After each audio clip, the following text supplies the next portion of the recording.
Ruby, நான் சாப்பாடு சமைச்சாச்சா? இன்னைக்கு என்ன ஸ்பெஷல்? விரத சாப்பாடு 43. இன்னைக்கு என்ன சாப்பாடுன்னு பார்க்கலாமா? வாங்க.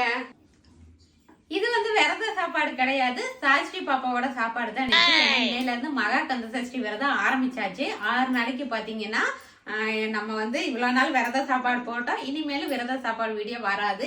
7வது நாள் விரதம் முடிக்கிறப்ப நல்ல ஒரு வடை பாயசத்தோட அந்த விரத சாப்பாடு பார்க்கலாம். இன்னையில இருந்து நம்ம வெறும் பால் பழ சாப்பாடு தான். இது வரைக்கும் நம்ம ஒரு வேளை சாப்பாடை விரத சாப்பாடா காட்டிக்கிட்டு இருந்தேன். இந்த 6 நாள் வெறும் பால் பழ சாப்பாடு விரதம் தான். காலையிலே போயிட்டு காப்பெல்லாம் கட்டிட்டு வந்தாச்சு. இன்னையில இருந்து நம்ம 6 நாள் ஒரு தீவிரமான விரதத்தை கடைபிடிச்சுக்கிட்டு இருக்கோம். இன்னைக்கு சாட்சி பாப்பாவுக்கு பாத்தீங்கன்னா உப்பு பருப்பு தான் வச்சிருக்கேன். அவளுக்கு ரொம்ப பிடிக்கும் உப்பு பருப்பு. அப்புறம் திணை கஞ்சி, அது போக சாப்பாடு, சூடா சாப்பாடு.